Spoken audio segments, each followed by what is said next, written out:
आप सभी के लिए मैं लेकर आई हूँ टाइम एंड वर्क का प्रश्न, जो कि ऐसे प्रश्न जो कि पूछे जाते हैं। ये वीडियो एसएससी सीजीएल हो गया, CHSL, CPO, MTS, GD, railway यानी 2024 में जितने भी एग्ज़ाम्स होंगे सभी एग्ज़ाम्स के लिए इम्पॉर्टेंट है। ऐसे टाइप के प्रश्न पूछे जाते हैं अक्सर। क्वेश्चन है टाइम एंड वर्क का। ए और बी मिलकर किसी कार्य को 9 दिन में कर सकते हैं, फिर बी और सी उसी कार्य को 18 दिनों में कर सकते हैं। ए बी सी तीनों अब यहाँ पर साथ में मिल गए हैं और 8 दिन में कर रहे हैं, तो ए और सी मिलकर इस कार्य को कितने दिन में करेंगे। ए प्लस बी मिलकर 9 दिन में कर रहे हैं, फिर बी प्लस सी मिलकर 18 दिन में कर रहे हैं। फिर अब यहाँ पर ए भी इसमें शामिल हो रहा है, ए बी और सी अब यहाँ पर तीनों हो रहे हैं और 8 दिन में कार्य हो रहा है। हमें क्या निकालना होता है, टोटल वर्क। तो टोटल वर्क के लिए क्या करते हैं, टोटल वर्क के लिए कोई ऐसी संख्या जो तीनों से कट जाए। तो 9, 18 और 8 का एलसीएम लेंगे, जो कि 72 ले लेती हूँ, क्योंकि 72 में 9 का भी भाग चला जाएगा, 8 बार में कटेगा, 18 का भी भाग चला जाएगा जो कि 4 बार में, और 8 का भाग चला जाएगा, यहाँ से 9 आ जाएगा। अब सही है, ध्यान से देखना।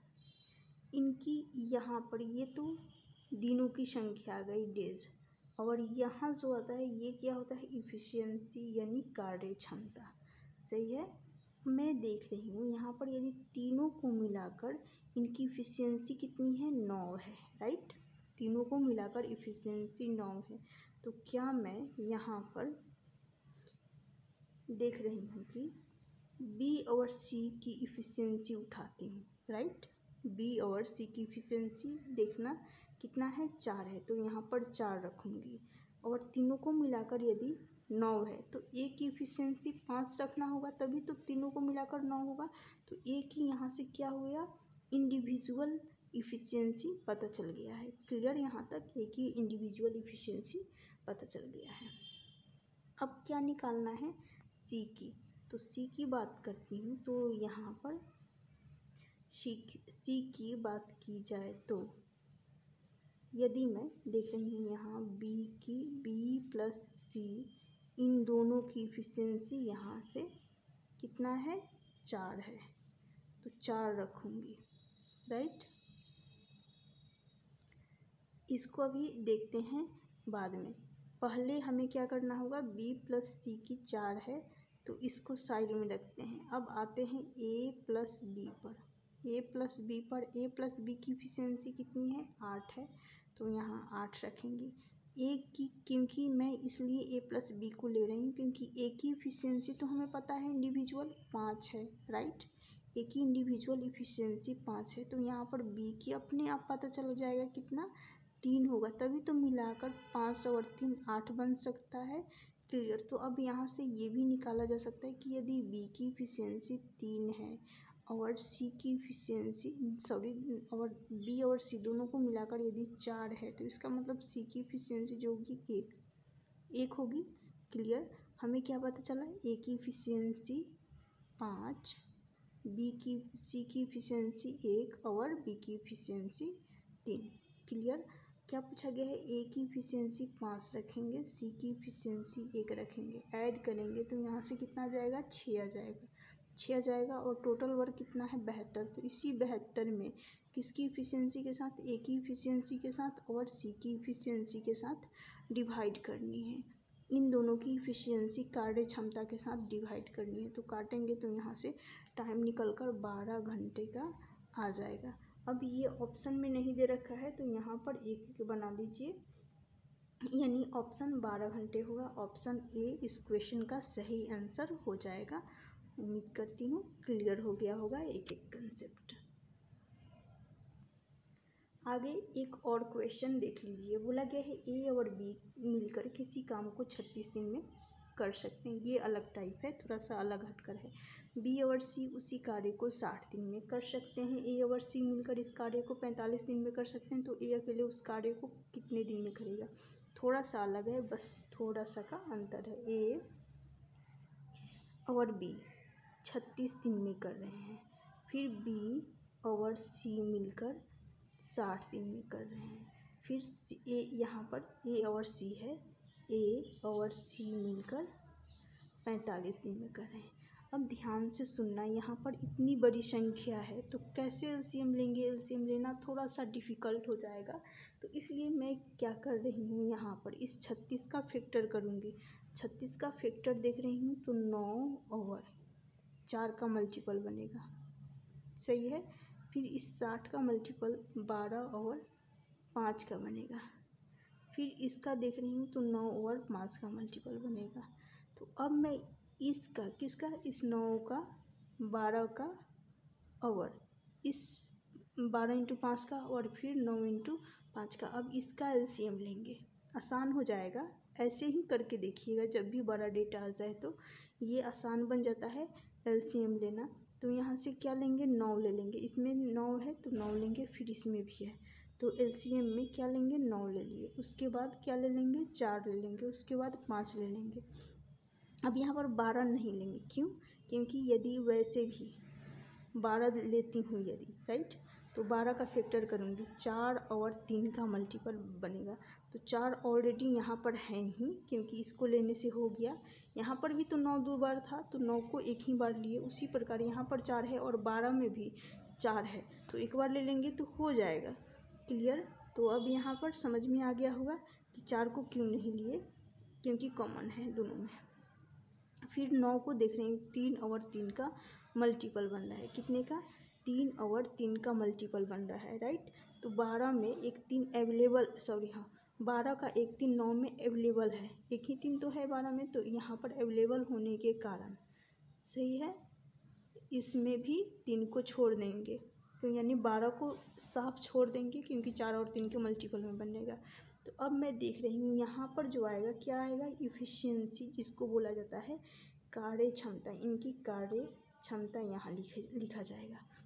9 का 36 का फैक्टर के 9 और 4 के मल्टीपल में बना, तो हमें यदि ए प्लस बी का इफ़िशियंसी चाहिए तो 9 को छोड़ेंगे, क्यों, क्योंकि इसमें यहाँ पर 9 है। फिर 4 को छोड़ेंगे, क्यों, क्योंकि 4 यहाँ पर है। तो बचेगा कौन सा, ये 5, तो 5 को लेंगे। क्लियर। एक एक कंसेप्ट अच्छे से क्लियर करवा रही हूँ ताकि आप सभी को समझ में आ सके। तो बी, ए प्लस बी की इफिशियंसी 5 आ गई।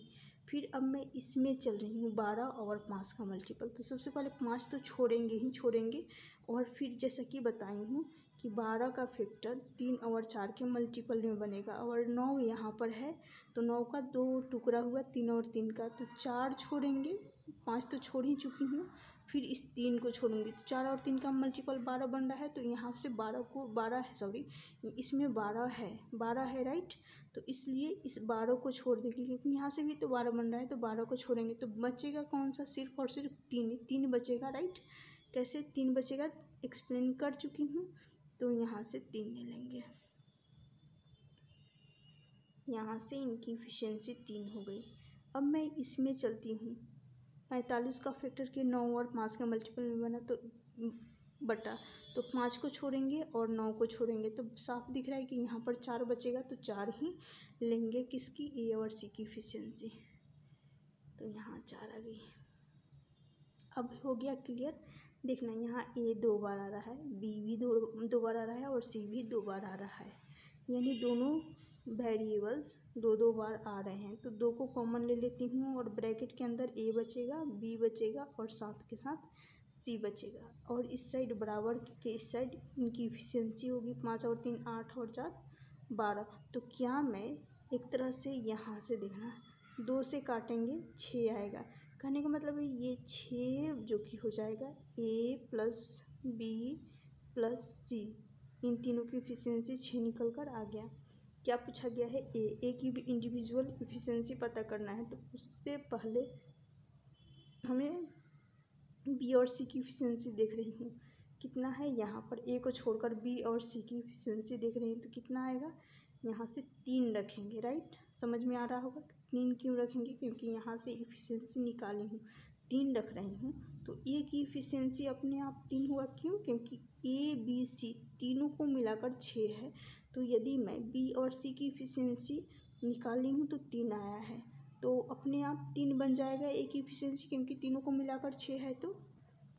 तो पता चल गया कि ए की इफिशियंसी इंडिविजुअल इफिशियंसी 3 है। अब टाइम निकालने के लिए क्या करते हैं, टाइम बराबर होता है टोटल वर्क अपॉन इफिशियंसी, यही तो होता है। तो किसकी टाइम निकालनी है हमें, ए की टाइम निकालनी है, ए की यदि हमें टाइम निकालनी है तो उसके लिए क्या करेंगे, उसके लिए देख रही हूँ तो 9 टोटल वर्क है, 4 है और 5 है। इसमें क्या करेंगे, इसमें करेंगे 3 की डिवाइड, क्योंकि ए की इफिशियंसी 3 है। क्यों, क्योंकि जो इफिशियंसी है ए की ये 3 दे रखी है, 3 से ये 3 9 3 बार में चला जाएगा, 3 इंटू 4 12 होगा, 12 इंटू 5 यहाँ से 60 हो जाएगा। तो 60 इस क्वेश्चन का सही आंसर ऑप्शन डी होगा। क्लियर हो गया, ऑप्शन डी इस क्वेश्चन का करेक्ट आंसर हो जाएगा। तो जैसा कि यहाँ से ए की इंडिविजुअल वैल्यू 3 निकाली हूँ, उसी प्रकार हमें बी और सी की भी इंडिविजुअल वैल्यू पता करना होता। तो कैसे करते हैं, जैसे कि इनकी इफिशियंसी अब मैं लेती हूँ किसकी, ए प्लस बी की, कितनी है 5 है। देखना यहाँ से ए प्लस बी की इफिशियंसी 5 है, राइट। और ए की भी इंडिविजुअल वैल्यू पता है 3, तो बी की अपने आप कितना होगी 2, तो 5 और 3 मिलकर 3 और 2 मिलकर 5 बन जाएगा। तो बी की भी इंडिविजुअल वैल्यू हमें पता चल गया है। अब उसी प्रकार यदि सी की निकालनी होगी तो कैसे निकालेंगे, तो यहाँ से देख रही हूँ बी और सी इन तीनों को मिलाकर, बी और सी इन तीनों को मिलाकर यदि 3 है, राइट, तो यहाँ से देखा जाए कैसे निकालना हुआ, बी प्लस सी इनकी 3 इफिशियंसी है और यहाँ से बी की 2 आ गई, तो सी की अपने आप 1 होगी, तभी तो तीनों को मिलाकर 2 और 3 को मिलाकर 3 बनेगा, यानी बी की इफिशियंसी 2 तो सी की इफिशियंसी 1 होगी।